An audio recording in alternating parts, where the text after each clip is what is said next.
Bueno, buenas tardes a todos y a todas. Bienvenidos al Ateneo de Jerez. Gracias por vuestra asistencia. Seguimos con la Semana de las Tres Culturas, organizada por el Ateneo de Jerez, con la colaboración de la ONCE y del Ayuntamiento de Jerez.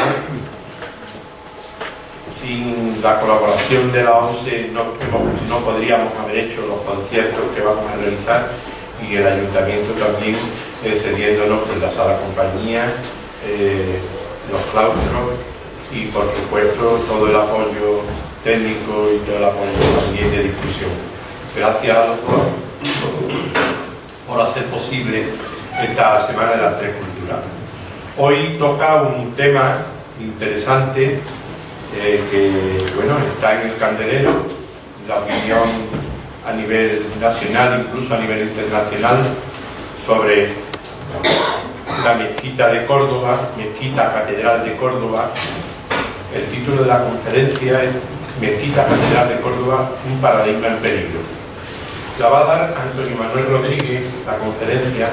Antonio Manuel Rodríguez es el presidente de la Federación de Ateneos Andaluces, además de ser profesor y escritor. Es licenciado en Derecho con premio extraordinario, doctor en Derecho cum laude, profesor de Derecho Civil de la Universidad de Córdoba y del módulo jurídico del curso de experto en Cultura y Civilización Islámica de la Catedral de Toledo. Universidad Camilo José C. la UNED, profesor invitado en varias universidades internacionales, miembro del Grupo de Investigación en Derecho Civil del siglo XXI y coordinador del Laboratorio Jurídico sobre Desahucios de la Universidad de Córdoba. Promotor de la iniciativa parlamentaria para la equiparación jurídica de los descendientes de moriscos andalusíes a los efectos de adquisición de la nacionalidad española. Autor de la Declaración de Shawin y del Decálogo de Córdoba por el Diálogo de Civilizaciones. Miembro docente de la Cátedra UNESCO de Resolución de Conflictos Internacionales. Director del curso internacional de Córdoba-Tombuctú, Viajes del pasado al presente Andalucía. Coordinador de programas de la UNESCO de Córdoba, con el que organizó 2 encuentros internacionales con la Universidad Abdelmalik Saadi de Tánger, Tetuán.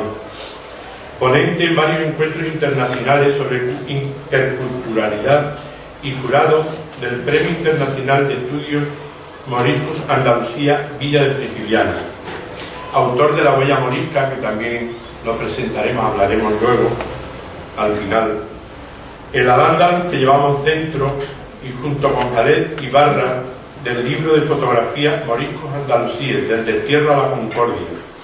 Promotor de la candidatura de los descendientes de moriscos andalusíes al Premio Príncipe de Asturias de la Concordia, respaldado por más de 3.000 firmas intelectuales de todos los países, ideologías y confesiones, así como por la declaración unánime del Parlamento de Andalucía.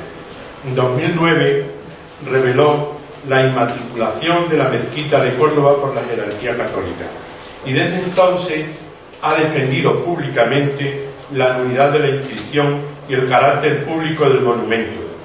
Patrono de la Fundación Blas Infante y, como ya he dicho al principio, presidente de la Federación de Ateneos de Andalucía. Le dejo la palabra a Antonio Manuel.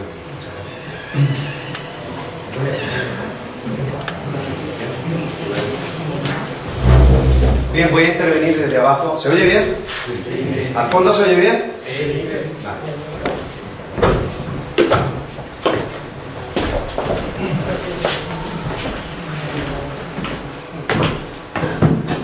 ¿Y se me ve bien también así? Sí.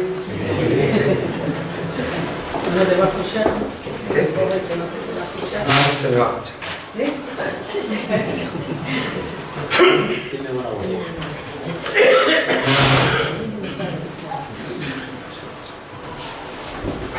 Suele ser una fórmula protocolaria el comenzar las conferencias, las charlas, dando las gracias a quien te invita y a quien organiza el acto, pero en este caso, además de agradecer tanto al Ateneo de Jerez, que ha hecho un enorme esfuerzo, como al Ateneo Andaluz de Jerez, que también está presente en este acto, y yo como presidente de la Federación de Ateneos Andaluces, para mí me enorgullece el que estar en un acto en el que se compatibilizan los dos Ateneos de Jerez. Además, quisiera empezar felicitando al Ateneo de Jerez por la reinterpretación que ha hecho de lo que se ha mencionado para justificar esta semana en Jerez de la Frontera. Conmemorar no significa en absoluto celebrar.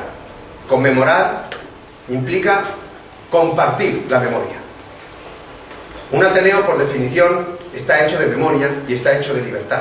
Está hecho de diversidad. Los Ateneos tienen, por definición, las puertas abiertas, pero para que entre cualquiera, de cualquier ideología. Esa es la esencia de los Ateneos, el alma y las armas de los Ateneos, la diversidad. Y todo eso para luego desprender luz. La luz blanca está hecha de muchos colores. Si amputásemos, si eliminásemos, si anuláramos cualquiera de los colores que conforman la luz blanca, la luz que se irradiaría sería negra, oscura. Es decir, que la diversidad es la que provoca la luz. La diversidad es la que provoca la luz. De manera que, y reinterpretar, configurar lo que se ha denominado conmemoración por la incorporación de Jerez al Reino de Castilla, por una semana dedicada a lo que pertenece por derecho propio a la esencia de Andalucía, que es la diversidad, en este caso las llamadas tres culturas, aunque en el fondo era una sola, la cultura andalusí, compuesta de bastantes religiones y no religiones. La cultura andalusí es como una fuente en la que caían diferentes veneros: el venero musulmán, el venero judío, el venero cristiano, el venero bético-romano, el venero bizantino, el venero tartesio, el venero pagano. Y todo eso formaba un enorme estanque donde todo se mezclaba para formar una única sola cultura, la andalusí. Ese agua era tan cristalina como la luz blanca porque estaba compuesta de diversidad. La incorporación al Reino de Castilla supuso justamente lo contrario. Y ni eso es bueno ni eso es malo. Es. Decía Giorgio Agamben que el pasado es irreparable. Y como el pasado es irreparable, yo no seré en absoluto quien juzgue el pasado, en absoluto. Esa no es la misión por la que yo vengo a esta casa abierta. Pero sería oportuno recordar que el fundamento del nacionalcatolicismo español, el magma del que después se ha impregnado el nacimiento del nacionalismo catolicista español, bebe del exterminio de la diferencia. Y eso es innegable. El catolicismo español, es decir, el nacionalcatolicismo español, nace del exterminio de la diferencia religiosa, como primer momento, con la forzosa conversión o expulsión de los sefardíes, que eran judíos pero hispanos, andaluces, y con la conversión o expulsión de los musulmanes andalusíes, que eran musulmanes pero andaluces, hispanos. No hay ni una universidad en el planeta, no existe ningún centro científico historiográfico en el planeta, ninguno, que hable de reconquista, que hable de la extranjerización de 8 siglos políticos y 10 siglos culturales en la península, como se hace todavía por el nacionalcatolicismo español. Y eso ocurre porque se extermina la diferencia y porque se extranjeriza nuestro pasado. El otro día hablaba con un periodista de Le Monde y me decía Le Monde: ¿qué más quisiera yo poder decir que Averroes nació en París, pero Averroes nació en Córdoba? ¿Qué más quisiera yo presumir de que Maimónides nació en Lyon, pero Maimónides nació en Córdoba? Y sin embargo lo hemos extranjerizado. Y no solamente lo hemos extranjerizado, sino que hemos colocado como dies a quo, como punto de partida del denominado o mal denominado Estado moderno español, el primer ejercicio de anulación de la diferencia. Y es decir, a los sefardíes, que eran judíos hispanos que tenían que convertirse en marranos, y a los musulmanes andalusíes decían que tenían que convertirse en moriscos. Y fracasaron. ese primer intento de exterminio fracasó. Porque aunque es cierto que muchos se fueron, la mayoría se quedó. Y se convirtió en el pueblo mismo. Y generó la cultura más auténtica y universal que yo conozco, que es la flamenca, la andaluza, la andalusí. Y luego hubo un segundo intento de exterminio de la diferencia. Paradójicamente, por otro rey extranjero, por Felipe V, que cuando llega dice: ¿cómo que en la península hay diferentes derechos? ¿Cómo que en la península hay diferentes lenguas? Que haya un solo derecho y una sola lengua. ¿Y cuál lengua se tomó como referencia? El castellano. ¿Y cuál derecho se tomó como referencia? El castellano. Al que llamó metonímicamente el español, tomando la parte por el todo. Y volvió a fracasar, hasta el extremo que hoy, en pleno siglo XXI, el modelo territorial español sigue siendo una copia del modelo de la conquista. Exactamente igual, clavado. Se mantienen los mismos derechos forales en los mismos territorios. Exactamente igual que hace 5 siglos. Así que el punto de partida es el que al menos yo, y estoy seguro que muchos de vosotras y de vosotras, no puede conmemorar el ejercicio de la amputación de la diferencia, sino justamente lo contrario, el celebrar que a pesar de eso, que a pesar de ese intento, que perduró formalmente hasta la demolición de la Inquisición en el siglo XIX, y digo formalmente porque la Inquisición todavía hoy en el siglo XXI existe intacta, a pesar de eso, digo, ha fracasado. Y huellas de ese fracaso hay en el alma de todos los que estáis aquí presentes, están en la garganta de muchos de los que estáis aquí presentes, nada más que en vuestra forma de hablar y en vuestra forma de expresaros, está sin duda en la forma de entender y ver la vida, está en el corazón, pero también hay muchas huellas que se te clavan en los ojos, porque a pesar del intento de destrucción física, no se consiguió destrozar todo. Y uno de ellos es la mezquita de Córdoba. Y por eso he venido a hablar de la mezquita de Córdoba, como uno de los símbolos de interculturalidad, no solamente más importantes de Andalucía, más importantes del planeta. Aún más, me atrevería a decir que la mezquita catedral de Córdoba es el símbolo de concordia entre culturas más importante que existe en el mundo hoy. Vamos a empezar de la siguiente manera, si me permitís. ¿Quién ha visto la mezquita de Córdoba? ¿Todos habéis visto la mezquita de Córdoba? ¿No? Todos habéis visto la mezquita de Córdoba. Sin embargo, cuando fuisteis a entrar, os dieron una entrada en la que ponía la catedral. Y Cabildo Catedralicio de Córdoba. Santa Iglesia Catedral. Esa es la entrada. En la entrada no aparece la palabra mezquita por ninguna parte. Y sin embargo yo he preguntado antes de empezar, ¿quién ha visto la mezquita? Y todo el mundo ha levantado la mano. Luego todo el mundo reconoce que la denominación universal y popular del monumento es mezquita. A raíz de la plataforma que hemos creado en Córdoba, no hay un medio internacional, Le Monde, Liberación, Times, New York Times, Irish Times, Der Spiegel, que nos llame y nos pregunte por la mezquita. Nadie habla de la catedral. Habrán estado en el Panteón de Roma. El Panteón de Roma es el Panteón de Agripa. Y el Papa no ha sido capaz de cambiarle el nombre.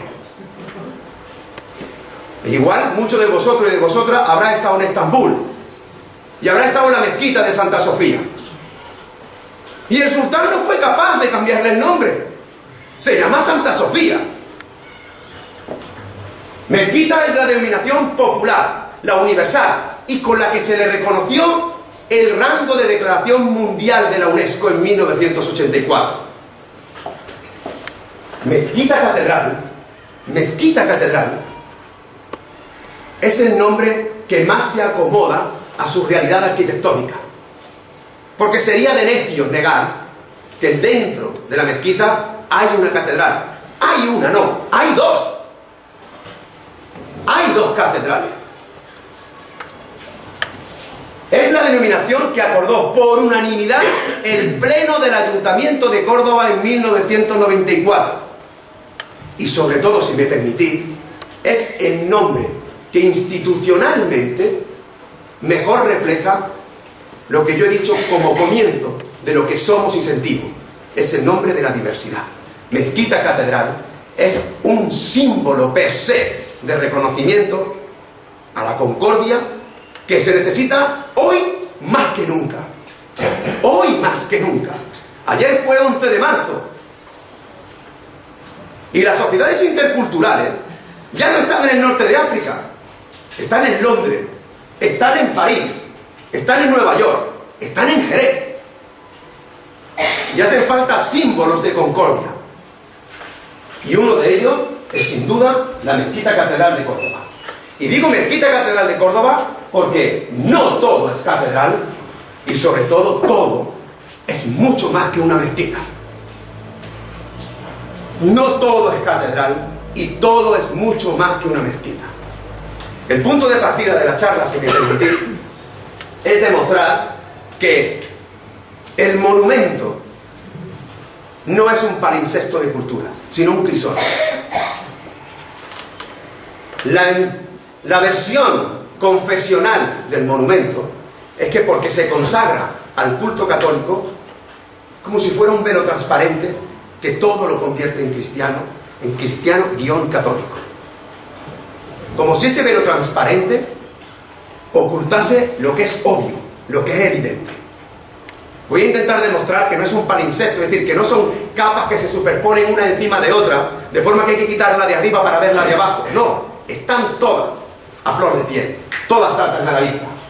Y como el crisol de cultura salta a la vista, por eso la Mezquita Catedral de Córdoba es un paradigma de culturas. Y por eso, que nadie se confunda, antes de ayer, me lo confesaba directamente Mayor Zaragoza. Federico Mayor Zaragoza, exdirector general de la UNESCO, me decía: fue Melina Mercury la que introdujo como criterio para la concesión de los patrimonios mundiales el que además del cuerpo se añadiera el alma de los monumentos. De forma que a la Mezquita Catedral de Córdoba se le concede el título de Patrimonio Mundial no solo por lo que es, sino por lo que simboliza. ¿Y qué es lo que está pasando ahora? Lo que está pasando ahora es que ese paradigma está en peligro. ¿Por qué está en peligro ese paradigma? Si me permitís, voy a hacer un avance poco a poco, voy a enseñar la mezquita de otra forma y después voy a explicar por qué está en peligro el monumento. Pero os anticipo por qué está en peligro. Está en peligro porque en el 2006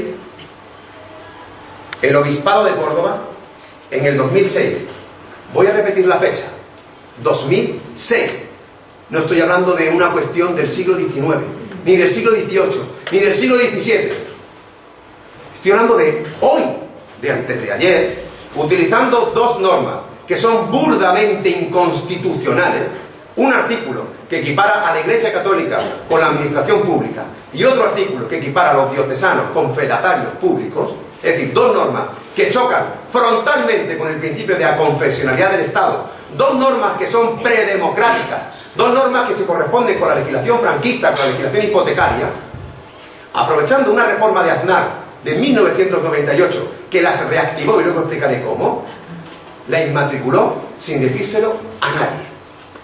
En un acto de deslealtad institucional, primero con la Junta de Andalucía, que era la responsable en la tutela del monumento, y segunda, con el pueblo de Córdoba y con la humanidad. Un acto de ese calibre tenía que haber sido público, y sin embargo fue clandestino. Yo tuve noticia en el 2009 por una investigación personal, y desde entonces lo vengo denunciando. Pero eso no es lo grave. Lo grave, que luego explicaré por qué, es que a partir de 2006, la jerarquía católica, y voy a ser muy cuidadoso en lo que digo jerarquía católica, jerarquía, no Iglesia Católica. Aún más, creo que el siglo XXI, este momento, es una oportunidad histórica para que la Iglesia, es decir, todos los que conforman la Iglesia, cristianos y cristianas de base, y muchos creyentes, se rebelen para decir que no son la jerarquía. Es un momento, además, aprovechando la figura y el mensaje del Papa Francisco, para quienes crean en el catolicismo, es un momento ideal para poder decir: nosotros nos comportamos como los obispos. o como algunos obispos. Porque lo que quiere quedar claro es que fue la jerarquía católica la que se apropió del monumento. No solamente la mezquita catedral. En Pamplona se quedaron con más de 500 bienes y solamente en Navarra con más de 1200. Intentaré explicar poco a poco y desgranar.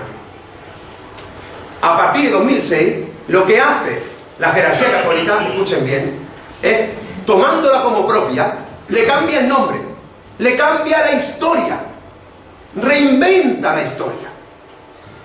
Y una vez que reinventa la historia, lo que hace la jerarquía católica es amputar la memoria.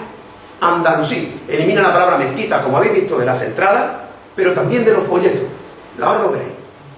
Lo elimina de todas partes. ¿Y qué es lo que está haciendo? Poner en riesgo la declaración del monumento como Patrimonio Mundial de la UNESCO. Porque tiene que quedar claro que la UNESCO le concede ese título no por lo que es, sino por lo que significa. Así que voy a intentar explicar primero el origen del paradigma. ¿Cómo nace el paradigma de la mezquita de Córdoba? Cuando ustedes entraron a la mezquita, ¿se ve bien? ¿Se ve bien? Cuando ustedes entraron a la mezquita, esta es la mezquita catedral de Córdoba. ¿Vale? Este es el patio de los naranjos y estas son las sucesivas ampliaciones. La ampliación, la primera mezquita, que era de Abderramán I, la ampliación de Abderramán II, la ampliación de Abderramán III, la de Alhakan II y la de Almanzor. Más la primera catedral que está aquí, que es una catedral del siglo XV, y la catedral que se construye entre el siglo XVI y el siglo XVII, que está aquí. ¿Lo ven? Le voy a explicar el origen del paradigma, que es la mezquita de Abderramán I, esta de aquí. Cuando ustedes entraron a la mezquita, entraron por el patio y entraron por esta puerta. ¿Lo recuerdan? Vale. Esta es la mezquita de Abderramán. Lo que van a ver debajo son las prospecciones arqueológicas de Félix Hernández. Son prospecciones arqueológicas del principio del siglo XX. Prospecciones arqueológicas que ahora esconde la jerarquía católica y no enseña. ¿Cuáles son estas prospecciones? Quiero que vean que en el patio de los naranjos hay dibujado, hay una nave basilical goda, una basílica goda de 3 naves. Y quiero que vean que los restos que se contienen aquí, en esta parte, ¿lo ven? De la mezquita de Abderramán I, en el subsuelo hay un resto que está en otra dirección. Se ve claramente, ¿lo ven? Y luego restos que están en la misma dirección del monumento. Este es el patio de los naranjos. En el patio de los naranjos está, al lado de la fuente del olivo, hay un mosaico bético-romano. Aquí, en medio, está la muralla andalusí. De nuevo la planta basilical. Y luego estatuilla junto al primer alminar. El primer alminar no lo hace Abderramán I, lo hace Ixán I. Y esto es importante, porque quiere decir que la primera mezquita no tenía alminar. Y estatuillas de Marte, laureles, cabezas de Jano, etc. ¿Lo entienden más o menos hasta aquí? Este es el dibujo del subsuelo de la mezquita catedral de Córdoba. Cuando ustedes entraron, os enseñaron un agujero en el suelo. ¿Lo recuerdan? Hay un agujero en el suelo, nada más entrar, y te enseñan esto. Este es tu suelo. La tesis de la jerarquía católica es que ese subsuelo pertenece a la Basílica de San Vicente y utiliza el mito de la Reconquista. O sea, para la jerarquía católica había una basílica goda y 8 siglos después la ciudad es reconquistada por Fernando III el Santo y se reconquista de nuevo para la cristiandad, de nuevo utilizando la tesis, repito, desechada por todas las universidades y por cualquier persona con sentido común, de la extranjerización de nuestro pasado. Es decir, la de admitir que Séneca era hispano porque nació en Córdoba, pero Maimónides no. Que Osio nació en Córdoba, pero Abderramán III no. Esa tesis, la tesis de la que todo el que hable en árabe es extranjero. Pues bien, la tesis es que Abderramán I derriba la Basílica de San Vicente para construir encima la primera mezquita. Es decir, que llegan árabes extranjeros en hordas impresionantes. Es decir, todavía hoy anteayer estaba cerrado el estrecho, ¿no? Es decir, pues pensar que eso ocurre en el siglo XXI, porque al parecer en el siglo VIII no se cerraba el estrecho, sino lo que habían eran unos ferries impresionantes, cadenas de ferries, en las que se montaron millones de árabes que venían directamente de Arabia, porque había una autopista desde Meca o desde Medina hasta Tánger, y esa autopista, y un ave o un tren, es decir, no había ningún obstáculo desde Medina hasta Tánger. Y luego desde Tánger se montan e invaden militarmente, y todo el pueblo que está aquí, la Bética de siempre, la Bética pluricéntrica, la enorme Bética, no hace nada. Pues bien, esa tesis es la que vamos a intentar demostrar que es mentira, simplemente con vuestros ojos. Y no me voy a atrever a decir lo que es, pero voy a decir lo que no es. Esta es la fundación mítica de la mezquita de Córdoba. Como ustedes saben, con la conquista castellana, la primera gran operación militar que se realiza es la destrucción de la prueba. Se destruyen los baños, se destruyen las mezquitas para construir iglesias, se destruyen los documentos. Muchos de los documentos que hablan del Andalus son documentos cairotas, son documentos que se encuentran en el Cairo o en el norte de África, y que muchos de ellos no son originales andalusíes, sino son reinterpretaciones posteriores que utilizan el mismo disparate de los que hablan de la Reconquista. Tan estúpido es hablar de Reconquista castellana o de Reconquista cristiana como hablar de Reconquista judía sionista en Jerusalén, como de una Reconquista del Andalus por árabe. Esos tres son los mismos disparates. Nadie puede reconquistar lo que nunca tuvo y nosotros perder lo que siempre tuvimos. El origen mítico es que es una sinagoga.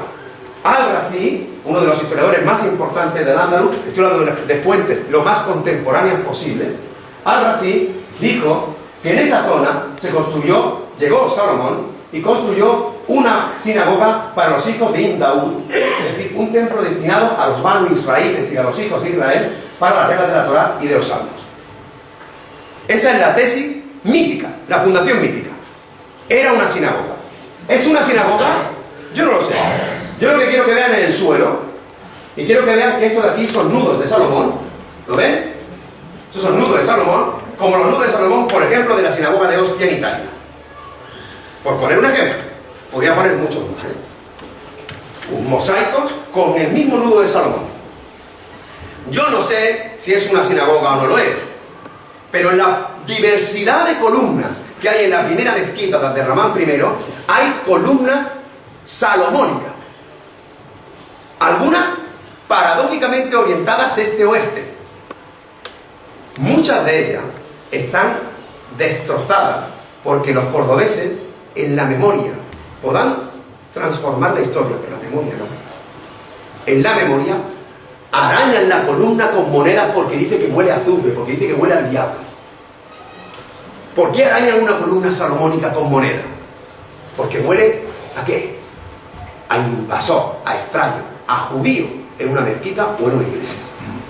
Eso lo dice la memoria. Yo no lo sé. Lo que sí sé es que ese primer resto está orientado exactamente este-oeste. Lo que sí sé es que las sinagogas tenían forma basilical.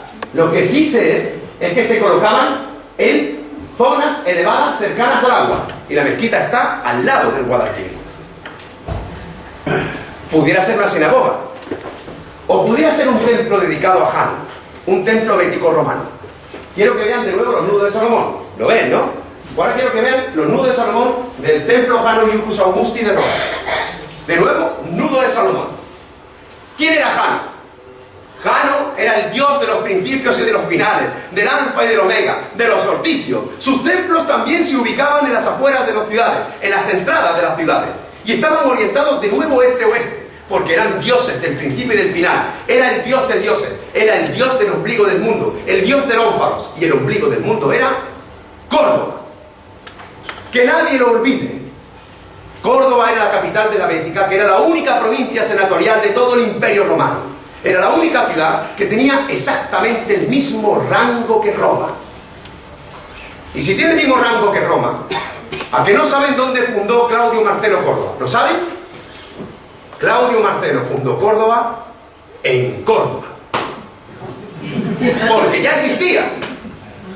Porque ya existía.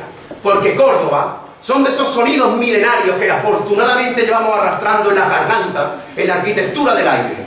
El sonido cor, gar, car, significa ciudad, población. Cártama, Cartella, Cartaya, Carmona.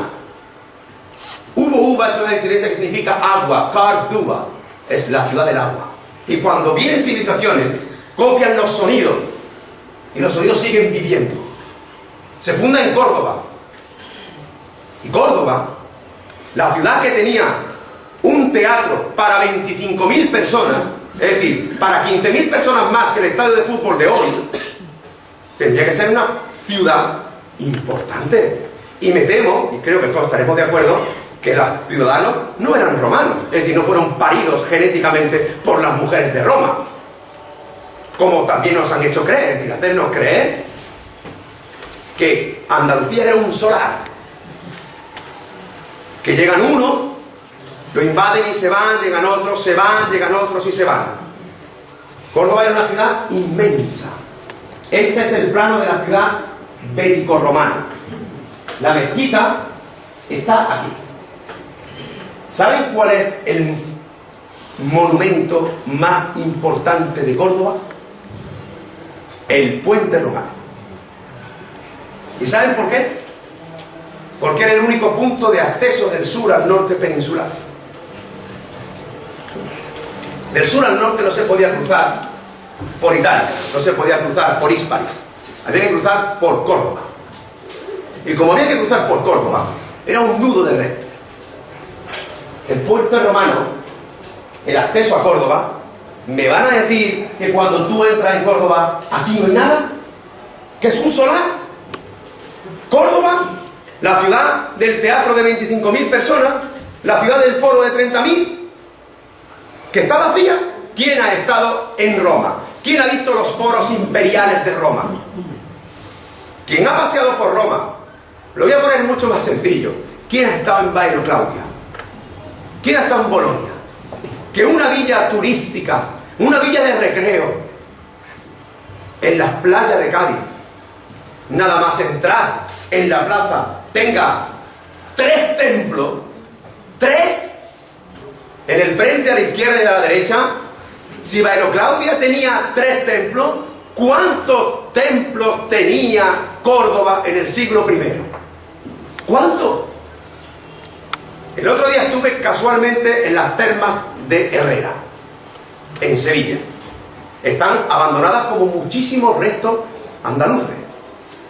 Esas termas bético-romanas, esas termas béticas, tienen el tamaño aproximado, digo, la sala central tiene el tamaño aproximado de la mitad de esta sala, pero el doble de ancho. Dicen los que están allí que la ciudad estaba a 2 kilómetros. Y digo, claro que sí, a 2 kilómetros. Y dice, me voy a bañar. Y te pasas 2 kilómetros andando hasta bañarte allí. Y a pasar frío y luego de vuelta. Bueno, a lo mejor había un autobús, igual que estaban los ferries en el siglo VIII, había un autobús en el siglo I para subirte. Si en Herrera, Sevilla, las termas bético-romanas tenían capacidad para 300 personas, ¿cuál era la capacidad de una ciudad como Córdoba? Esto que estoy diciendo es fundamental, porque la ciudad contemporánea a Augusto en el siglo I, aproximadamente, fijaros que el decúmanum, sabéis que la estructura de las ciudades bético-romanas estaban en decúmanum sin cargo, ¿no? El decúmanum es este, y se corresponde exactamente con la pared oeste de la mezquita de Córdoba, que se mantiene intacta desde el comienzo. Pues bien, han visto el subsuelo. La tesis de la jerarquía católica es que la Basílica de San Vicente, yo les he enseñado que podría ser una sinagoga, o podría ser un templo bético-romano. Ahora vamos a ver qué pasó en la fecha en la que se dice, en la fecha en la que se presume que se hace la Basílica de San Vicente. A nosotros nos han enseñado la historia como si fueran semáforos en un camino. Y además, con periodos políticos que todo el mundo ha creído que cambian y producen amnesias colectivas inmediatas.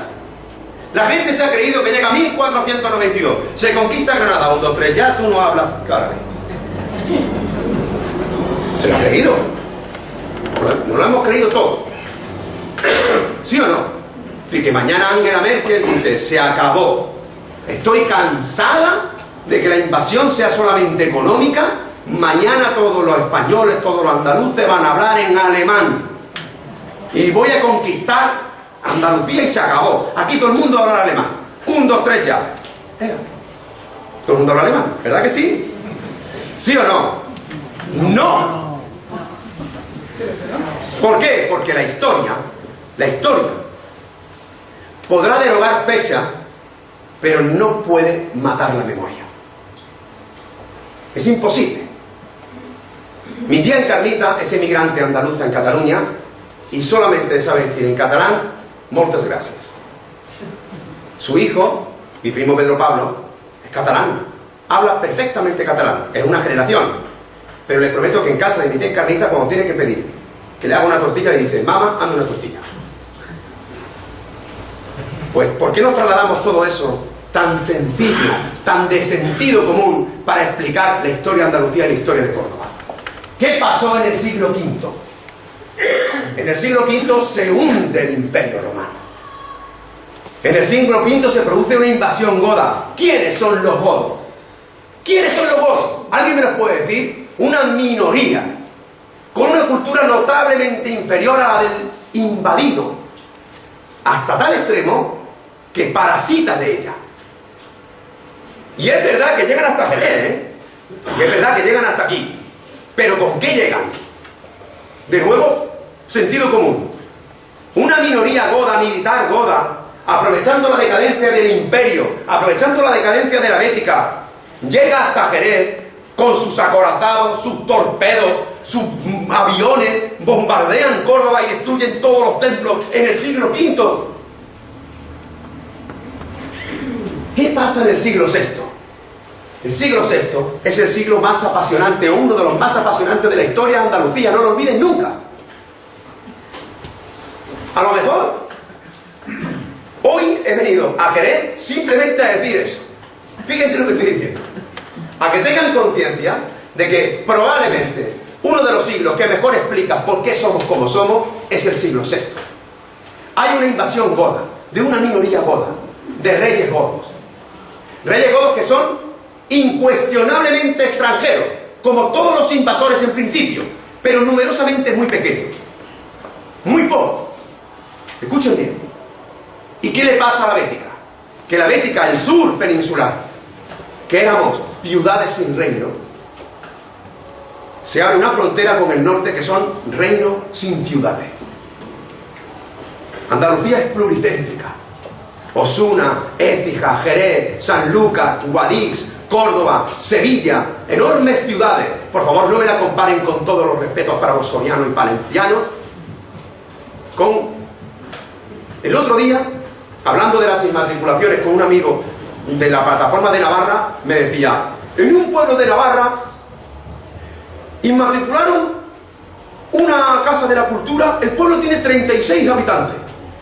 Y estaba conmigo Benito Zambrano, que es muy buen amigo, y dice Benito Zambrano, en Andalucía 36 habitantes en una casa. Dice, yo los domingos como en casa de mi madre en Lebrija, y son más de 36. Somos ya más de 36. ¿Por qué? Porque Andalucía, que era bética, que era pluricéntrica, que eran ciudades, que era un anfictionado de ciudades, por eso el primer renacimiento europeo se dio en Andalucía antes que en Italia. No quería ser pequeña. No quería ser pequeña, entiéndanlo, no querían ser pequeña. Andalucía era bética, la provincia senatorial romana, la que había parido a Trajano. ¿Por qué iba a ser pequeña? ¿Por qué?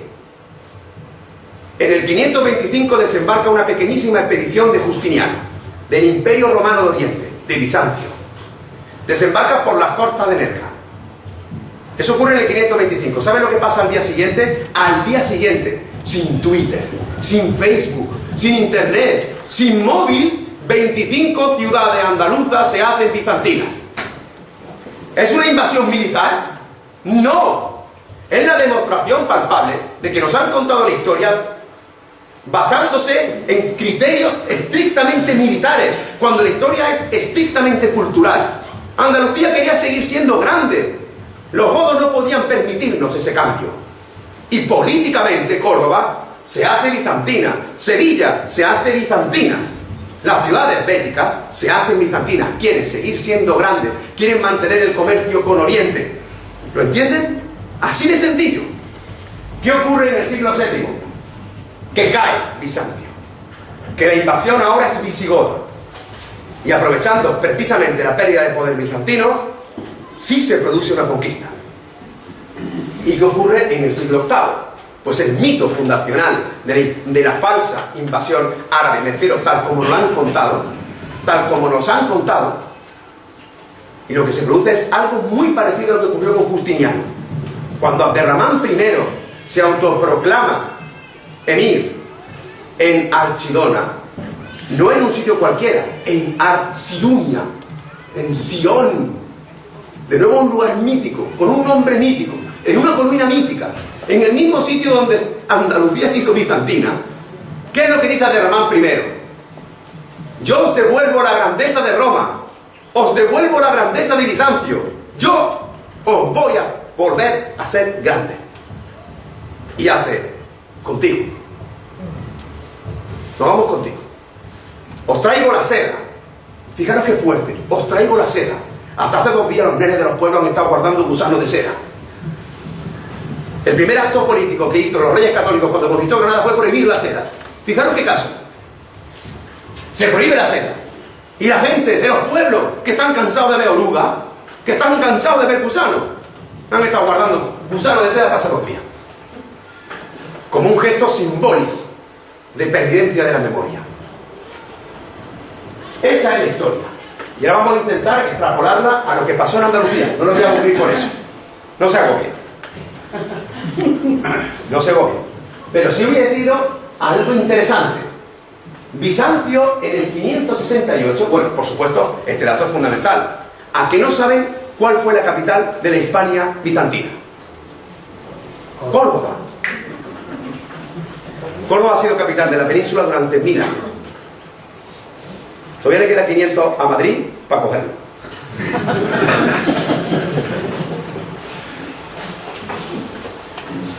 En el 550, Córdoba es la capital de la España bizantina. En el 568, fijaros qué dato más interesante. Bizancio retira al Papa Sergio IV porque ya el Papa era trinitario. Es decir, los bizantinos no. Y no lo fueron. Hasta el extremo de que el cisma entre la Iglesia de Oriente y Occidente se produce por la Trinidad. Los godos se convierten al catolicismo, al trinitarismo, en el 589. Y este dato es fundamental. Voy a intentar explicarlo lo mejor que pueda. Si los godos se convierten al trinitarismo en el 589, hasta el 589 eran ¿qué? Arrianos. Eran unitarios. ¿Se entiende? ¿Y Andalucía qué era? ¿Andalucía qué era? Perdona, tengo la garganta mal.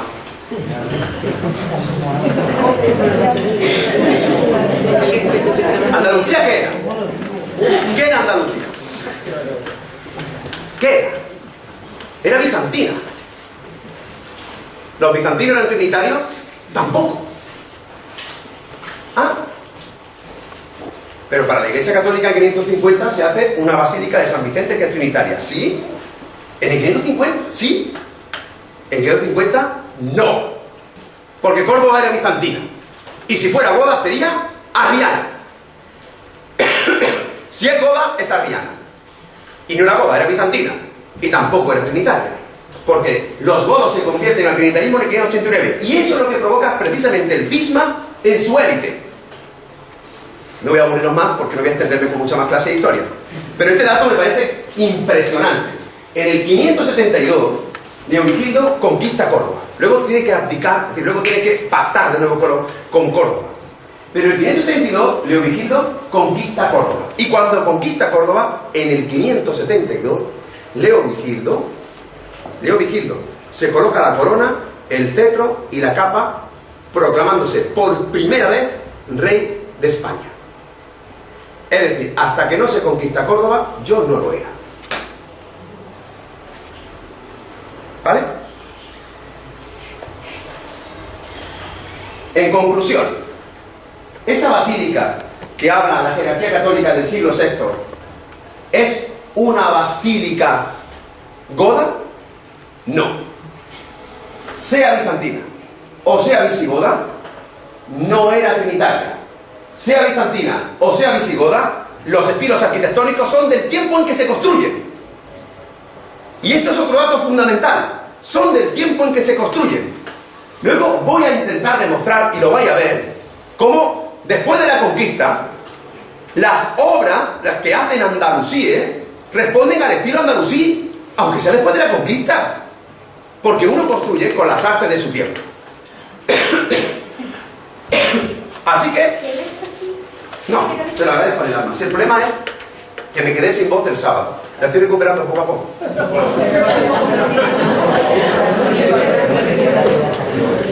No se preocupe. Escuchen bien. Esta es la mezquita de Derramán. Vamos a recuperar ahora el discurso inicial. Esta es la mezquita de Derramán. Lo que cuenta la jerarquía católica es que aquí había una basílica que es destruida por Abderramán I para construir la mezquita de Córdoba. Hemos visto que en el subsuelo están estas, ¿lo ven? Estos vestigios arqueológicos, que tienen clarísimamente otra orientación, pero que conviven con esto, que están orientados con esto. Fíjense, que quiero que lo vean. Este y este no pueden pertenecer al mismo sitio. Es imposible. Este y este no. ¿Y ahora por qué no hacemos lo siguiente? ¿Por qué no tomamos precisamente esta línea y comprobamos que tiene 1, 2 y 3 naves, como una basílica bizantina, que además tiene un nártex, que es donde han colocado las capillas, como por ejemplo la basílica de San Miguel de la Escalada, como por ejemplo la planta de San Juan de Maño. En los cimacios de esas 3 naves, casualmente hay esto. Estos son figuras humanas, ¿no? ¿Sí o no? ¿Lo ven? Son figuras humanas, como la de los capiteles de San Pedro de la Nave. Mírenla, ¿la ven? ¿Ven la cuna de la mezquita? ¿La ven? ¿Lo ven? Para el mismo historiador Al-Razi, lo que hace Abderramán I es comprar la mitad de un templo en el que también oraban cristianos, y al comprar ese templo construye la mezquita de Córdoba. Eso es lo que dice el historiador. En eso hay consenso. Nadie cuestiona lo que estoy diciendo ahora. Nadie. Lo que ocurrió en verdad es que no había un solo templo, sino 2. Y lo que ocurrió en realidad es que un templo era donde siempre habían rezado los cordobeses. Da igual que fuera una sinagoga, da igual que fuera un templo dedicado a Jano, ¡qué maldad! Y que después fue bizantino, se construyó encima de ese de abajo. Y ese que estuvo encima es donde se rezó siempre. Y cuando se produjo la conquista goda de los trinitarios, se hizo esa basílica que han visto ustedes que estaba enfrente. ¿Por qué Abderramán iba a derribar para construir una mezquita que no está orientada a Meca? ¿Por qué lo iba a hacer sin minarete, sin mihrab? ¿Por qué la memoria de los posteriores colocaron exactamente en esas 3 naves figuras humanas prohibidas por el Islam? ¿Por qué? No es mucho más sencillo creer que lo que hace Abderramán I es no destruir la basílica, sino lo que hace es ampliarla, la que ya existía, con el material del que acababa de comprar, que no se utilizaba porque era el del invasor, que era el del visigodo, el que no se quería. No es mucho más de sentido común creer que además se utilizan los restos de los foros itálicos, de los foros romanos que estaban allí. Si en Baino Claudia hay 3, ¿cuántos había en Córdoba? Las columnas estaban a mano. Y lo que hizo fue construir la primera mezquita respetando el muro de la fachada oeste, que es el decúmano, que siempre estuvo allí. Que casualmente, y esto es una casualidad, al final la mezquita de Córdoba no está orientada a Meca, sino como Meca. Exactamente igual que Meca. Pero esta casualidad refuerza. Pero yo prefiero quedarme con el sentido común. Por eso Abderramán construye el templo en 10 meses. Pero la ampliación de Abderramán II tarda 15 años. La ampliación, que es la mitad de pequeña que la primera mezquita, se hace en 15 años. Y su mezquita en 10 meses. ¿Por qué la construyó en 10 meses? Porque ya estaba. La fachada oeste es la misma. El postigo de San Esteban, que ahora se lo voy a enseñar, es la puerta más antigua de la mezquita. Abderramán I tuvo que restaurarla a los 50 años. Pero si la acababa de hacer, porque ya se ha roto en 50 años. No, no se había roto. Es que era la fachada de la entrada al templo que existía. El suelo, quien recuerde la visita a la mezquita, me han dicho al principio que lo habían visto todos, ¿no? ¿Recordáis que cuando entraste a la mezquita de Abderramán, a la primera, para pasar a la siguiente fase, tuviste que subir una cuesta? Que había una rampa. Bueno, ¿y por qué había una rampa? ¿Por qué había una rampa? Porque es la original. Porque no tiró nada.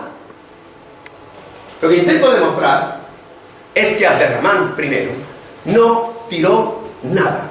Amplió lo que ya existía con el resto de una basílica que está enfrente, documentada, admitida por Félix Hernández a principios del siglo, tal como ustedes lo han visto, y que eso lo hizo con el estilo arquitectónico del tiempo en que se estaba construyendo. Los arcos de herradura ya existían en Andalucía.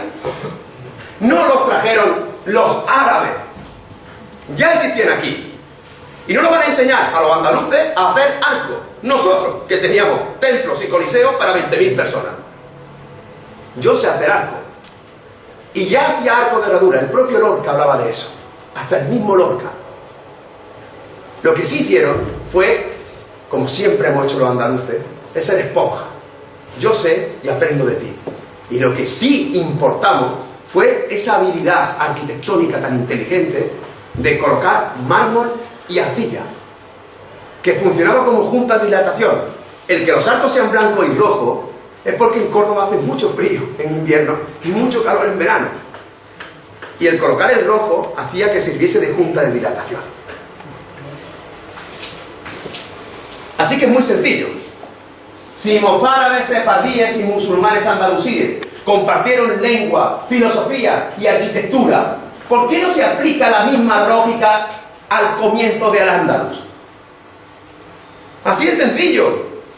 Si los diversos compartían lengua, si los diversos compartían arquitectura, si los diversos compartían cultura, los diversos al comienzo, ¿por qué no? Miren, estas son columnas de Quintanilla de las Viñas. Estas son columnas de la mezquita de Córdoba. Estas son puertas bizantinas. Esta es la puerta en Tau del postigo de San Esteban. Estos son interiores de la iglesia de San Fructuoso de Montelios en Braga, con el arco de herradura. Esta de San Juan de Baño, con arco de herradura. Esta era de San Miguel de Calada, que es que parece una mezquita, pero es una iglesia y coetánea a la mezquita de Abderramán I. Y al que no sabe lo que es esto, premio para que lo sepa, es la tumba de Isabel de Castilla. Isabel de Castilla pidió ser enterrada en la Alhambra. ¿Quién ha visto la Alhambra? ¿Todos habéis visto la Alhambra? ¿Visteis la tumba de Isabel de Castilla? ¿Que sí? No. ¿A que no? No la enseñaron. Esta es la tumba de Isabel de Castilla. Cuando vayáis la próxima vez a la Alhambra, vais y la veis. Está en el parador. Isabel de Castilla pidió ser enterrada en la Alhambra. Y fue enterrada en la Alhambra. Dijo que solamente su marido podía cambiarla de sitio. Y su marido se murió y no decidió cambiarla de sitio. ¿Cómo está enterrada Isabel de Castilla en la Alhambra? a ras de suelo, como los enterramientos andalusíes. ¿Cómo son los decorados? Con mocárabes, como los enterramientos nazaríes. Es decir, a todos los efectos, es un enterramiento nazarí, como la Capilla Real de la Mezquita de Córdoba, que está cerrada a cal y canto. Todavía hoy, cuando vayan a la mezquita, la Capilla Real está cerrada. ¿Y sabéis por qué está cerrada? Porque no soporta, la jerarquía católica no soporta la estética andalusí para reyes de Castilla. No lo entienden. Así que, al final, no el marido, sino el obispo, sacó a Isabel y la enterró en la catedral, en alto, con su féretro, en un enterramiento clarísimamente católico. Cuando vayan a la Alhambra, prométanme que van a ver la tumba de Isabel de Castilla, para ver con vuestros propios ojos lo que estoy intentando demostrar, que es muy sencillo, y es que la gente construye con las técnicas de construcción de su momento. Estas son las ampliaciones ya definitivas de la mezquita, y allí, en efecto, se construyen dos catedrales, como he dicho antes, dos. La primera se construye en el siglo XV, es una catedral de estilo mudéjar nazarí, y que se construye con el permiso real de Isabel de Castilla, con el permiso de destruir lo mínimo posible, porque ni Fernando III ni Alfonso X quisieron destruir ni un arco de la mezquita. Y la segunda, la que ocupa el corazón del monumento, es el crucero central, que se construye en el siglo entre el siglo XVI y el siglo XVII. Entre el siglo XVI y el siglo XVII. Ese crucero central se construye contra la opinión del pueblo de Córdoba. Todo el mundo tiene que saber lo que estoy diciendo ahora. Todo el mundo. ¿Qué queda de la mezquita de Granada? Nada, se destruye y se construye encima de la catedral. ¿Qué queda de la mezquita Aljama de Sevilla? Nada, se destruye y encima se construye la catedral. El cabildo catedralicio quiso construir la catedral en la mezquita, y el cabildo municipal, el ayuntamiento de Córdoba, el de entonces, el de hoy da un poco más pena, pero el de entonces se opuso, incluso con pena de muerte.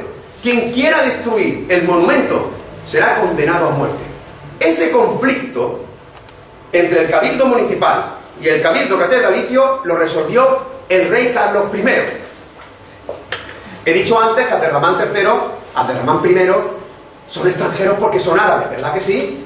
Claro, ese es el imaginario colectivo. Todavía hoy, a los niños de los colegios que empiezan a estudiar lengua castellana a partir de Gonzalo de Berceo, como si Ibn Hazm, Averroes o Maimónides lo hubieran escrito antes. Pues bien, ¿saben por qué digo eso? Porque Carlos I sí es español, ¿verdad que sí? Ese sí.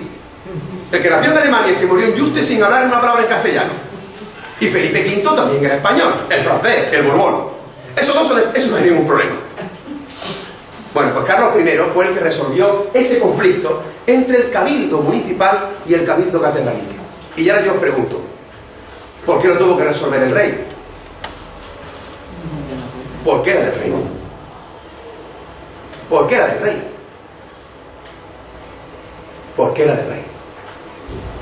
Porque los monumentos podrán cambiar de dioses, podrán cambiar de estructuras políticas, pero las piedras están en el mismo sitio. Y no podemos permanentemente confundir lo político con lo religioso. Si hablamos de greco-romano, si hablamos de godo y bizantino, tendremos que hablar de andalusí, no musulmán, y Castilla, no cristiano. Y Abderramán III es una estructura política tan legítima en Hispania, tan legítima, como la bético-romana de Trajano, o como la castellana posterior tras la conquista. Es decir, son estructuras políticas. Y si lo resolvió el rey, es porque no podía ser de la iglesia. Si fuese de la iglesia, lo hubiera resuelto ella. ¿Se entiende? Así pues, hemos llegado a una conclusión. Quizás me estoy extendiendo demasiado, ¿no? No, no, está bien. Voy a intentar explicar por qué creo que me he extendido demasiado. Porque ahora vamos al meollo de la cuestión.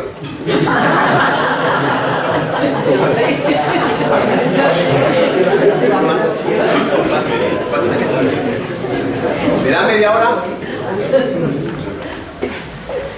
Vamos. ¿Cuántos arcos de herradura han visto en esas imágenes de la mezquita? Yo todavía no he puesto ninguno. ¿Han visto el mihrab? Todavía no han visto ninguno. ¿Lo han visto? Han visto arcadas bizantinas.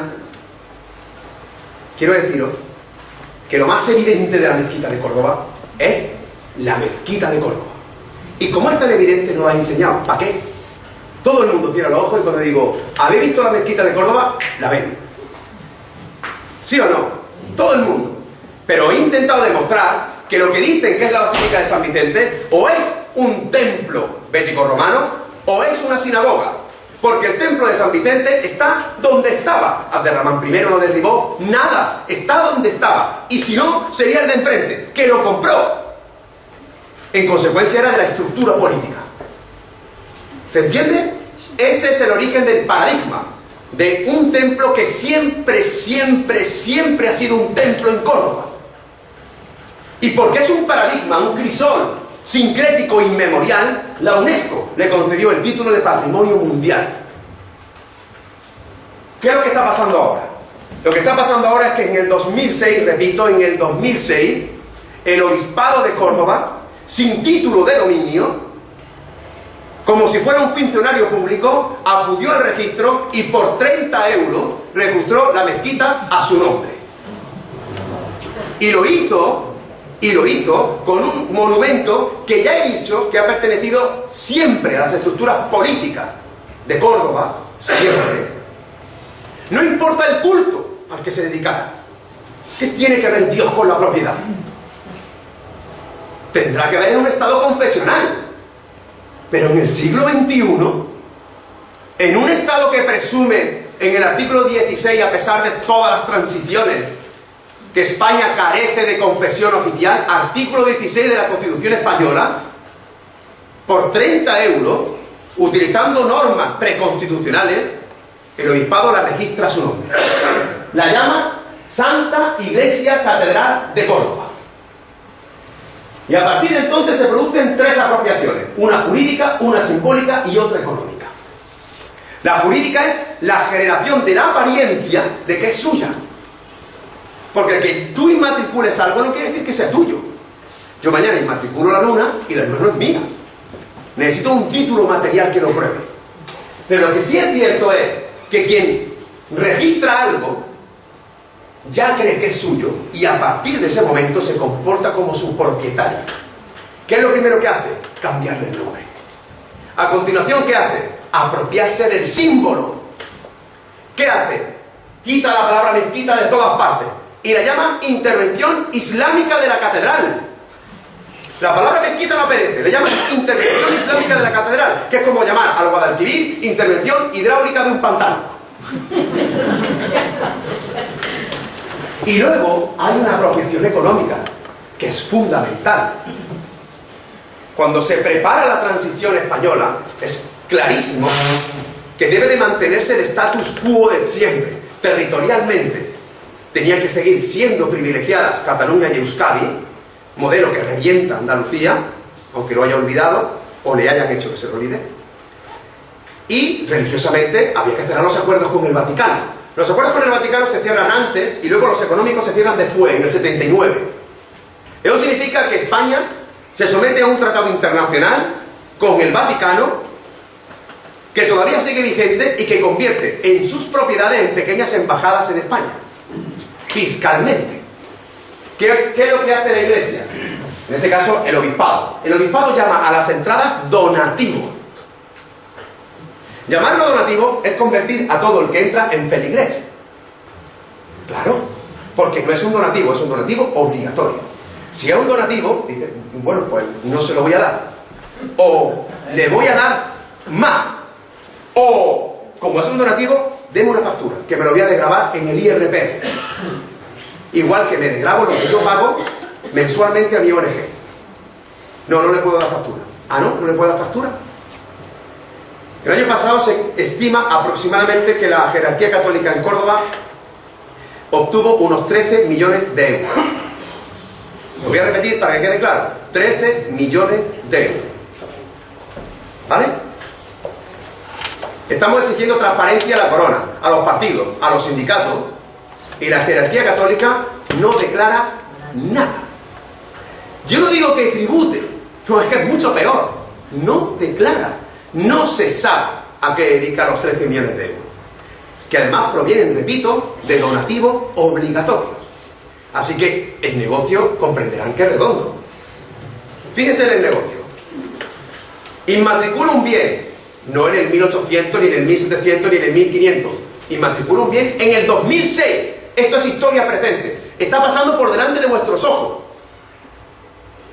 Inmatricula un bien, lo pongo a mi nombre. Le cambio el nombre, le cambio el símbolo, le cambio lo que significa. Obtengo todas las riquezas que me produce, no las declaro, no pago impuestos, y si se tiene que arreglar, ¿lo arreglamos quién? Nosotros. La visita nocturna costó 1,5 millones de euros sufragados con fondos europeos. El suelo lo arregló la Junta de Andalucía, el techo lo arregló el Ministerio de Cultura y la Junta de Andalucía. Y el colmo es que esa apropiación simbólica está poniendo en peligro el paradigma. Lo que ustedes han visto con vuestros ojos está poniendo en peligro que sea patrimonio mundial. Para que lo vean todo, he traído ese recorrido. Antes del 2006 ponía guía breve de la Mezquita Catedral. Guía breve de la Mezquita Catedral. En el 2006 ya lo llamaban guía breve de la Santa Iglesia Catedral. Pero por lo menos tenéis la diferencia de poner abajo Antigua Mezquita. Estos son los folletos de hoy. La Catedral de Córdoba. Iglesia Madre de la Diócesis. Los orígenes. La intervención islámica. La web es Catedral de Córdoba, que todo el mundo la conoce mundialmente como Catedral de Córdoba. ¿A que sí? Yo tengo un buen amigo mío que es escritor, José Luis Serrano, lo quiero mucho. ¿Hay alguien de Jaén? Digo para que nadie se enfade. ¿Hay alguien de Jaén? Bueno, pido disculpas de antemano. Pero con él fuimos a ver la Catedral de Jaén. Y entonces, viendo la Catedral de Jaén, el hombre, de verdad, claro, el hombre de Jaén se sintió muy orgulloso y dijo, bueno, ¿qué te ha parecido? Y dice mi amigo, pues como todas las catedrales. Y el hombre le ofendió. Es verdad que no estuvo prudente. Es granaíno y, en fin, lo de la mala follá, eso es que está. Y dijo, pues como todas las catedrales. Dijo el hombre, como todas las catedrales. Y entonces el otro se ofendió y dice, hombre, como todas las catedrales. Y le dijo, ¿tú puedes decir como todas las alhambras? ¿A que no? Es que la Alhambra es única y la Mezquita de Córdoba es única. Esto está en la parte de atrás. Y en la parte de atrás del folleto pone: es la Iglesia, a través del Cabildo, quien ha hecho posible que la antigua mezquita del Califato Occidente, la catedral más antigua de España, patrimonio histórico de la humanidad, no sea hoy un montón de ruinas. Porque la belleza, al igual que la verdad y la bondad, es un antídoto contra el pesimismo, una invitación a gustar la vida, una sacudida que suscita nostalgia de Dios. Ese es el documento científico que acompaña la visita a la mezquita de Córdoba llamada Catedral en el siglo XXI. Esta es la inmatriculación. La he traído para que la vean, para que no le cuenten milongas, que la vean con sus propios ojos. Este es el primer folio, este es el cuerpo y este es de las caras. Esto es divertidísimo. El registrador, el que registra la mezquita, que la llama Iglesia Catedral, tiene que ponerle un identificador para luego buscarla. Para decirle al muchacho, anda, tráete el expediente de... ¿A que no sabéis cómo llamo al expediente de la catedral? Mezquita. Es buenísimo, ¿eh? Es que es muy bueno, ¿eh? O sea, el registrador le dice al muchacho, tráete el expediente de la mezquita. Pero cuando entras, el expediente registral de la mezquita es Santa Iglesia Catedral de Córdoba. Ese es el nombre del monumento. Una finca urbana. Una finca urbana. Es que cuando te llaman los periodistas internacionales no se lo creen. Una chica del Irish Times, de un periódico irlandés, me decía, bueno, esto es como si va al Cairo y dice, ¿están inscritas las pirámides? No, ¿para mí?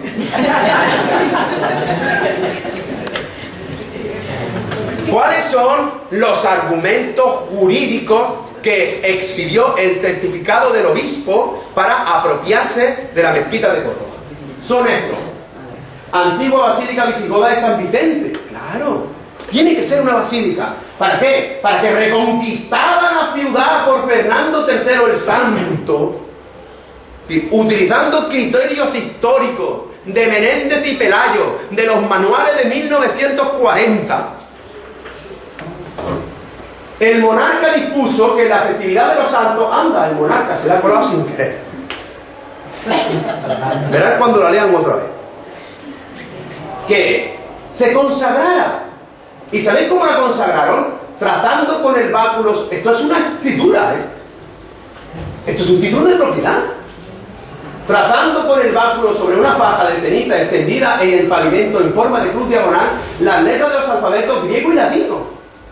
Esa fue la expresión litúrgica y canónica de la toma de posesión por parte de la Iglesia. Y todo el edificio quedó convertido en templo cristiano. El inmueble está destinado al culto católico. Libre de cargas, 100%.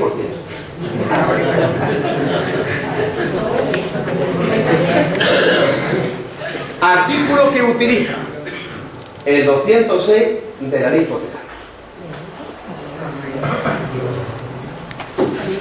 Ahora tengo que explicaros cosas jurídicas y les prometo que lo voy a hacer lo más fácil posible, pero lo tienen que entender. Utilizaron el 206. Primer dato, la inmatriculada. Inmatricular es registrar una finca por primera vez. Esa palabra hay que aprendérsela sí o sí. Cuando el pueblo quiere aprenderse una palabra, se la aprende. Al pueblo le metieron entre ceja y ceja la palabra prima de riesgo y se la aprendió. Y el pueblo le dijeron, nos dijimos que teníamos que aprender la palabra dación en pago y la aprendimos. Ahora hay que aprenderse la palabra inmatriculación, que es registrar por primera vez un bien. Registrar un bien no significa que sea tuyo. No significa que sea tuyo. Es verdad que se invierte la presunción. Es verdad que parece que es tuyo. Eso sí. Pero tú tienes que tener un título material. Siempre hace falta un título material. ¿Vale? ¿Me entendéis? Yo la registro porque la compré. Yo la registro porque me la donaron. Yo la registro porque la poseí inmemorialmente. Fíjense lo que estoy diciendo. La usucapión. ¿Qué artículo utilizó? El 206 y el 304 del reglamento hipotecario. Lección básica de derecho, pero que tienen que aprender. En 1998, Aznar reforma la ley hipotecaria. Concretamente, el reglamento hipotecario. Y toca un solo artículo. Uno solo.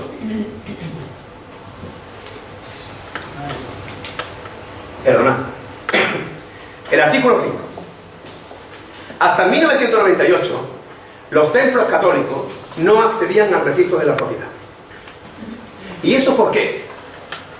Porque como proveníamos de un Estado integrista católico, donde la religión y el Estado era la misma cosa, donde el caudillo lo era por la gracia de Dios, donde el matrimonio, el único, era el canónico, los templos eran bienes públicos. Y se acabó. No accedían al registro porque eran bienes públicos. Perdona.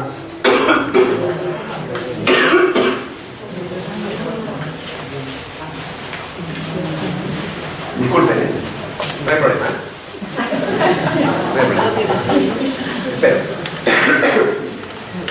se entiende que proveníamos de una legislación franquista, la ley hipotecaria del 46, el reglamento del 47, y bueno, lo que hace Aznar, en principio está bien. En un Estado confesional, el permitir que los bienes que sean de la Iglesia los inmatricule la Iglesia, a mí me parece bien. Sin ningún tipo de problema. Lo que sea propiedad privada de la Iglesia, que lo inmatricule la Iglesia. No hay ningún problema. ¿Cuál es el problema? El problema es que no tocó la legislación anterior. Solamente tocó ese artículo. No tocó lo demás. El artículo 206 dice: el Estado, la provincia, el municipio y las corporaciones de derecho público o servicios organizados que forman parte de la estructura de qué, y así de la Iglesia Católica, cuando carezca de título inscrito, podrán inscribirlo. ¿Y quién lo inscribe? En el caso de funcionarios, cuando sean habitaciones públicas, y cuando sea de Iglesia, certificaciones expedidas por diocesanos respectivos. Es decir, para que todo el mundo lo entienda, utilizaron dos normas que equiparaban a la Iglesia con la administración y a los obispos con funcionarios. Y entonces la registraron sin pasar por los procedimientos públicos que tiene que pasar cualquiera de nosotros si quiere inmatricular un bien. Cuando tú inmatriculas un bien, tienes que adjuntar o un título o un expediente de dominio. Y acreditando el título o el expediente de dominio, se anuncia por edicto, se anuncia públicamente por si hay alguien y diga, eso es mío.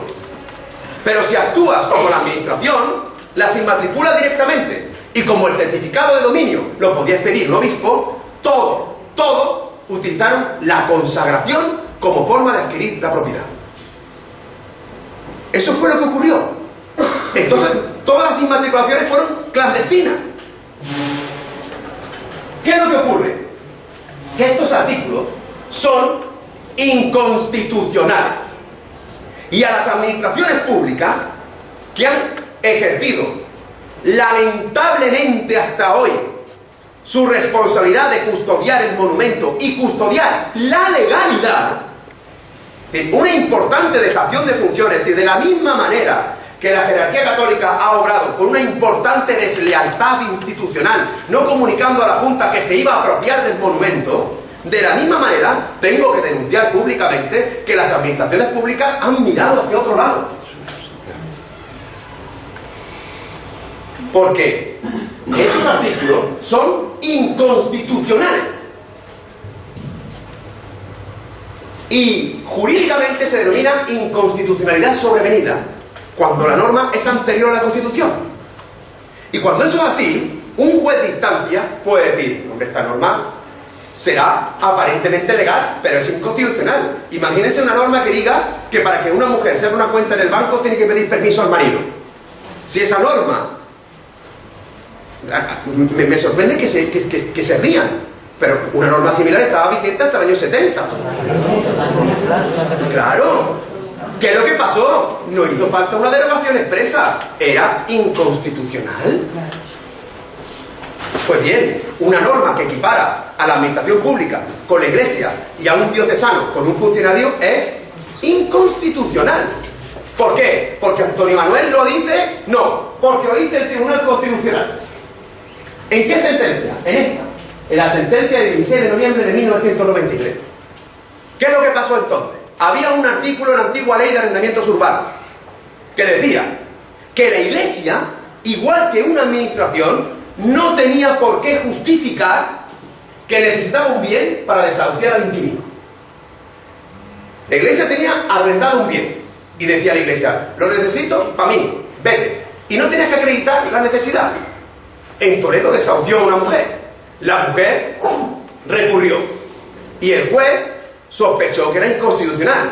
En lugar de declararlo él, elevó lo que se denomina cuestión de inconstitucionalidad. ¿Y qué hizo el Tribunal Constitucional? Decir que era inconstitucional. Y el parecido es de espejo, porque equiparaba a la Iglesia con una administración pública. En tercer lugar, el criterio que utiliza la Iglesia es la consagración o la ocupación. Oye, por Dios, la ocupación no está permitida como forma de adquisición en los inmuebles, pero la consagración, de verdad, echen un vistazo al Código Civil y dígame si se adquieren los bienes por consagración. Dice que desde la consagración todo el templo ya es católico, como si fuera un velo invisible, como si fuera un gas. Si eso fuese así, la mezquita de Córdoba sería más grande que San Pedro del Vaticano. Es decir, que el obispo de Córdoba está sentado en una sede mayor que la del Papa. Y quien ha estado en San Pedro del Vaticano sabe que las catedrales están marcadas en el suelo para demostrar que la más grande es donde se sienta el Papa. O sea, es un símbolo de poder. Pues no, está equivocado. No es el Papa, es Demetrio Fernández, obispo de Córdoba. Por consagración. La clave: los bienes públicos no se adquieren por la posesión en el tiempo. Hay una figura que se llama usucapión. La usucapión, que tiene un nombre así fuerte y grave, significa que tú puedes adquirir un bien privado porque lo poseas durante el tiempo. Aunque no sea tuyo, al final se hace tuyo porque se le da rango de certeza a la apariencia. ¿Se entiende? Salvo que sea un bien público. O sea, por mucho tiempo que tú poseas la Alhambra no va a ser tuya. Por mucho tiempo que tú vivas debajo del acueducto de Segovia, el acueducto de Segovia no va a ser tuyo. Y esa es la clave, que la mezquita de Córdoba siempre ha sido pública. Que la iglesia sea la usuaria, no hay ningún problema. ¿Qué problema hay en eso? Después de la conquista me decía Antonio Gala, estoy hablando con Antonio Gala, el hombre estaba indignadísimo. Y decía Antonio Gala, pues, palabras de Antonio Gala, espero que me permita utilizarlas públicamente, pero me decía, hombre, bastante que lo dejamos rezar. Dice, pero yo llevo entrando a la mezquita desde que tenía 4 años. Me decía, que recen, ¿vale? Que tú lo uses, ¿vale? No hay ningún tipo de problema.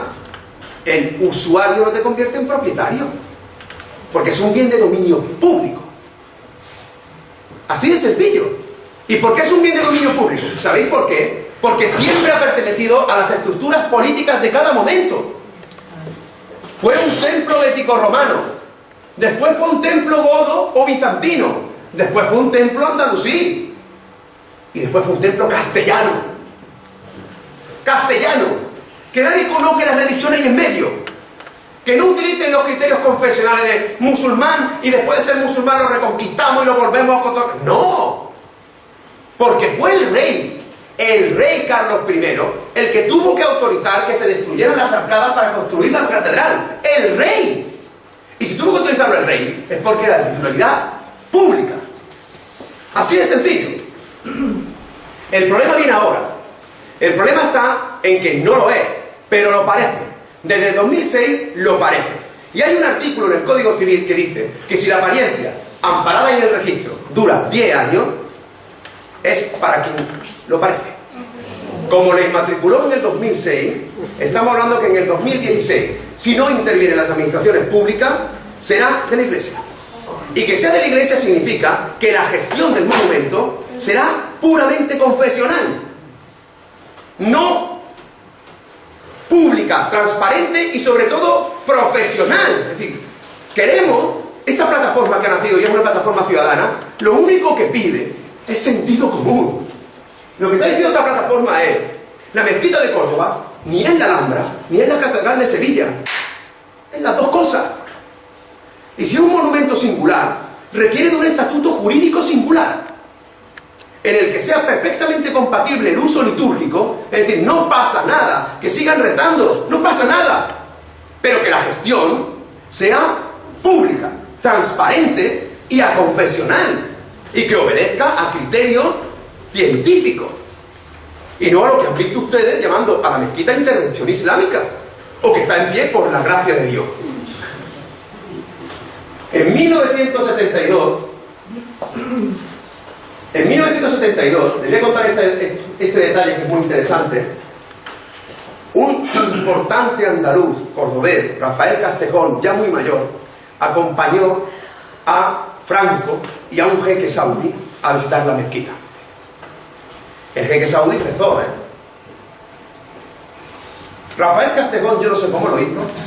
Rafael Castejón, amigo de Blas Infante, yo no sé cómo lo hizo, pero convenció a Franco para sacar la catedral piedra a piedra y ponerla en otro sitio. Y Franco aceptó. En aquel momento se armó un importante debate en Córdoba. Arquitectos a favor, arquitectos en contra, de la que se llamó purificación de la mezquita. ¿Saben lo que pasó? Pasó algo tan sencillo como esto. La UNESCO dijo, nosotros hemos dado, después se lo dieron, pero la UNESCO en el 72 ya intervino diciendo, la singularidad de este monumento es que están las dos a la vez. Si tú sacas la catedral, pierde la singularidad. De hecho, en el 84 se le concede por la singularidad. De la misma manera que la UNESCO intervino en 1972 para evitar que la catedral saliera fuera de la mezquita, ahora tienen que intervenir para que no saquen a la mezquita de la catedral. ¿Cómo se gana este discurso tan lógico, tan de sentido común? se gana de la siguiente manera: con vosotros y con vosotras. Necesitamos la ciudadanía. Hemos emprendido una campaña ciudadana, respetuosa, que no ha soltado ni un insulto a pesar de nuestro. Una campaña que a fecha de hoy está avalada por más de 170.000 firmas. Avalada por personajes del prestigio de Norman Foster, Eduardo Galeano, Caballero Bonal, Premio Cervantes, Muñoz Molina, Premio Príncipe de Asturias, Antonio Gala, Mayor Zaragoza, Ana Rossetti, Aitana Sánchez Gijón, yo qué sé. ¿Qué ha dicho eso? No. Fíjese usted, ese ataque, se lo agradezco en el alma, se lo agradezco. Le agradezco muchísimo que me diga eso, se lo agradezco. La Iglesia iba a atacar con dos argumentos, que son siempre los mismos. Esto lo quieren para que recen los moros, o para convertirlo en un museo. ¿Yo he dicho eso? No. ¿He hablado de uso? No. Nada más que para decir que se respete el uso litúrgico. Yo creo en Jesús. Yo, en el de los tobillos sucios, el que expulsó a los mercaderes del templo, el que dijo en el Evangelio de San Lucas: tenéis que elegir entre servir a Dios o al dinero. Y eso es lo que tienen que hacer los cristianos hoy con la jerarquía católica.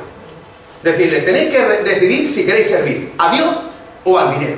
La apropiación es anticristiana. Y el presidente de la federación, el presidente o el portavoz de nuestra plataforma es cristiano.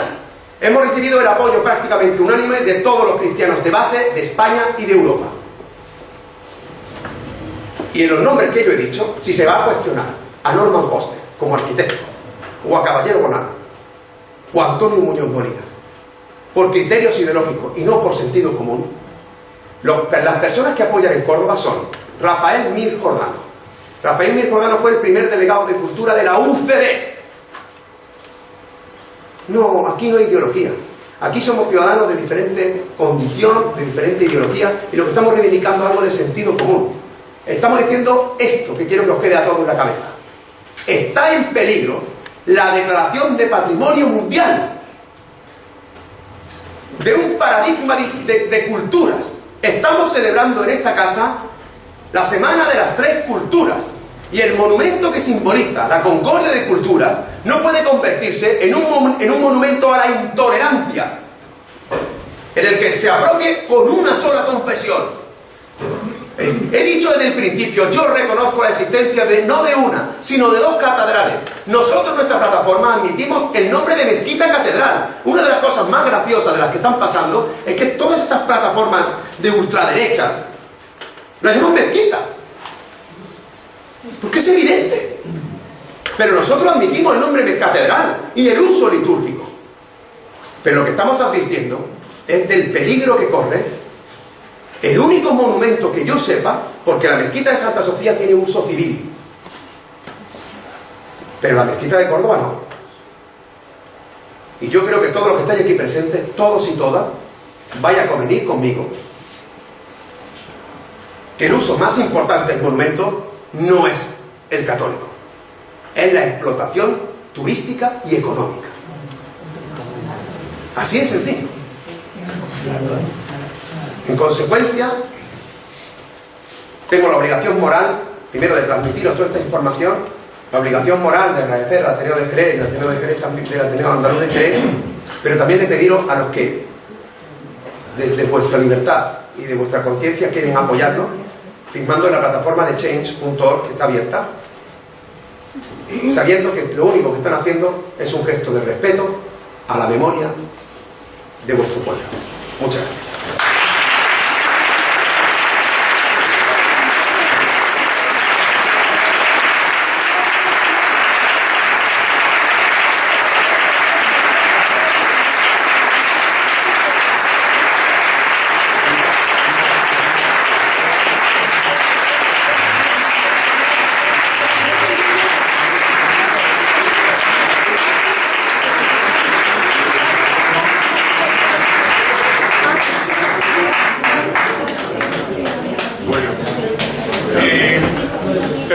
pero esto daría para 2 o 3 mil horas más, ¿no?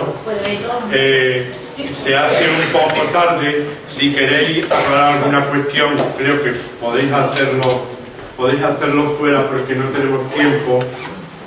También él iba a presentar un libro que se llama La Huella Morisca, está ahí fuera.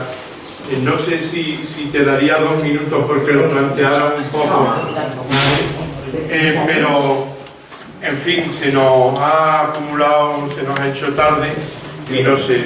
No, yo creo que ya está. Si hay alguna pregunta, por que sea una rápida. Pero yo quisiera solo mencionar una cosa que no ha salido en tu discurso, digamos.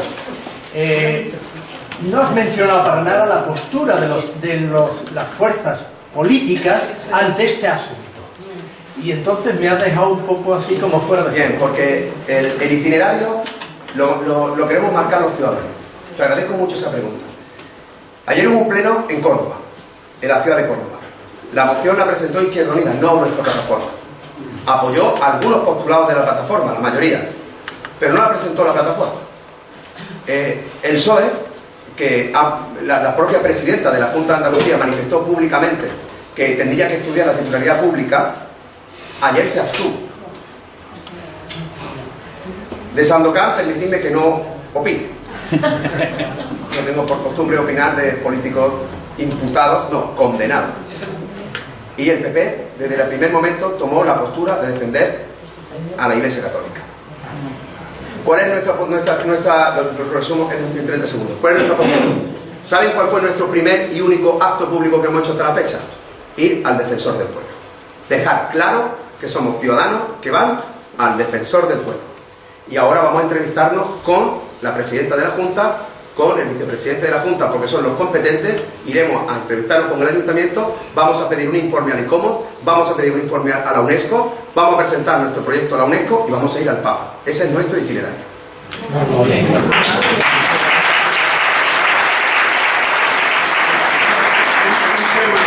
Me ha pedido el compañero ateneísta José María que quiere intervenir.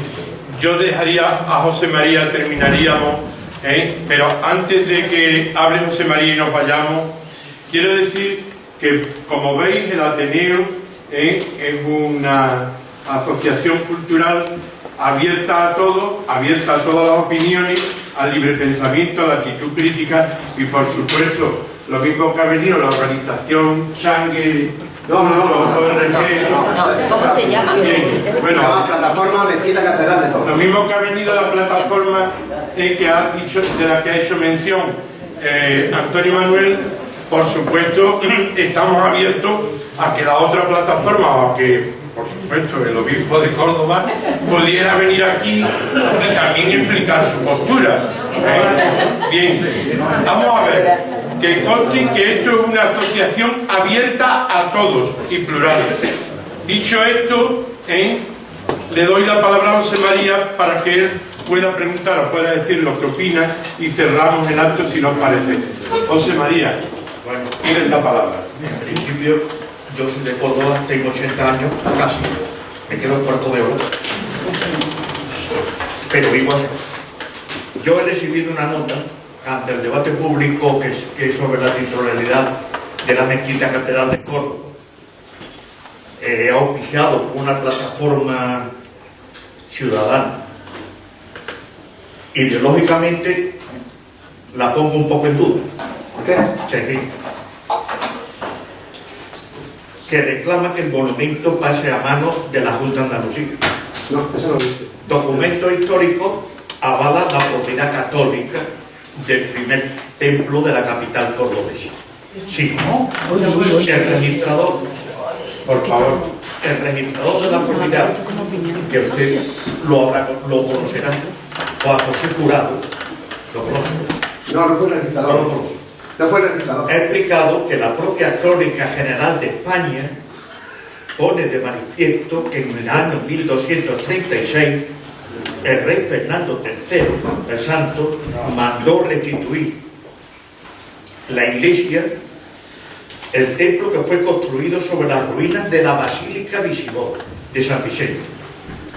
Añade que en 1882 Cuando el templo fue declarado monumento nacional, se reconoce como lugar católico, consagrado, mientras que cuando la UNESCO lo cataloga como Patrimonio de la Humanidad en 1984, se reconoce la misma titularidad. Son argumentos documentales que coinciden con los diversos informes jurídicos históricos que ultima el Cabildo de Córdoba para defender la gestión y titularidad de la mezquita desde hace 8 siglos. Punto final. Bueno, ha dicho usted 3 falsedades. Bueno, ese escrito. Usted dice, por ejemplo, que la UNESCO, le invito a que lea la Declaración Universal. Que lo lea. Y si encuentra un párrafo, la UNESCO Andalucía ayer, carente de ideología, como esta plataforma, se manifestó públicamente a favor de la plataforma, la UNESCO Andalucía. El director general del ICOMOS, que es el organismo autónomo al que se le pide la UNESCO que haga los expedientes, ya se ha pronunciado públicamente a favor de la plataforma. Mayor Zaragoza, exdirector general de la UNESCO. No tengo ninguna credibilidad con ese señor. Bueno, pues ya está. Porque ese señor... Pero bueno, lo que quiero decirle... Un momento, por favor. Vamos a ver. Un momentito. José María, voy a poner... Vamos a ver, un poco de orden. Yo he terminado mi intervención. Vale, pues ya, gracias. Si quieres contestar y terminamos, ¿os parece? Sí. Porque ya digo que daría para mucho, ¿vale? Daría para mucho. Pero bien, tenéis ya... Claro, la pena es que sea el único socio que haya hablado en el límite de tiempo, porque yo, por ejemplo, no estoy nada de acuerdo con lo que ha dicho él y soy socia. Bien. Esa es la pena. Bien. O sea, yo más bien totalmente... Sí, bien, vamos a ver, un momentito. Si queréis opinar, si lo hacemos con orden, uno a uno, y creéis conveniente, los que se quieran quedar, se quedan, pero en completo orden, para que podamos agilizar un poco. Bien, entonces, de todas maneras, antes de que conteste, ¿tú quieres decir algo? Yo, que soy socia del Ateneo, y mi adhesión, total a la plataforma, total. Y que el problema del tiempo no puede hacer que se lleve usted el recuerdo de esta intervención. Bueno, vamos a ver. ¿Hay alguien más que quiera opinar o decir algo? Bien, ¿pueden terminar si quieren? Un momentito, por favor, termina. En un Estado social y democrático de derecho, los argumentos que se tienen que utilizar son argumentos jurídicos y democráticos. Utilizar argumentos confesionales en el siglo XXI carecen por completo de valor jurídico. En mis palabras, en ningún momento he cuestionado el uso litúrgico de la Iglesia Católica. En ningún momento. En ningún momento, ningún artículo del Código Civil, de la ley hipotecaria, de ningún ordenamiento jurídico dice que las consagraciones a culto hacen que ese culto se apropie de la propiedad. Si eso fuese así, cuidado con que un rabino entre en una casa, con que entre un imán o con que entre un sacerdote. En un estado confesional, lo que hay que hacer, por lo que deberíamos procurar, es que ocurra por la Mezquita Catedral de Córdoba, que repito que no es todo catedral y todo es mucho más que una mezquita, que tenga el mismo estatuto jurídico que, por ejemplo, la Catedral de París. ¿De quién es la Catedral de París? Del Estado francés. ¿Quién recauda las entradas? El Estado francés. ¿Y se hacen bodas? Sí. Y comuniones. Y se reza. Y eso es lo que está reivindicando. ¿En qué momento yo he puesto el duda? Se ha creado una plataforma inmediata proveniente de lo peor, y lo digo con todas las letras, de lo peor, de lo más rancio del nacionalcatolicismo español. Esa plataforma dice literalmente que no nos expropie la Junta la catedral. Sí. En ningún momento yo he dicho que sea la Junta la que tenga que reivindicar la titularidad. He dicho que es la Junta la que tiene que restituir la legitimidad constitucional, porque ese registro es inconstitucional. Y ahora para no entrar en un debate eterno, la única clave que se está manejando aquí es que esa plataforma dice, literalmente, no quieren quitar la catedral que nos arrebataron por la fuerza desde el 714 a 1236. Cada vez que hablan así, yo me alegro. Cada vez que dicen esas barbaridades, yo me alegro. Porque los únicos que le dan la razón, repito, son personas que se han educado, afortunado o desafortunadamente, que le vamos a hacer en el nacionalcatolicismo y en el concepto de la Reconquista. Pero vayan a Oxford, vayan a Cambridge, vayan a Granada, vayan a Sevilla, vayan a Salamanca, vayan a Madrid, vayan a cualquier academia de historia contemporánea, moderna, y el concepto de la Reconquista está completamente liquidado, porque es falso, porque no hubo una Reconquista. Así de sencillo. Y si vamos a seguir utilizando argumentos confesionales, pues me parece muy bien, acudamos a tribunales canónicos, pero en tribunales civiles lo que se aplican son las normas civiles, y en el nuestro, la Constitución española.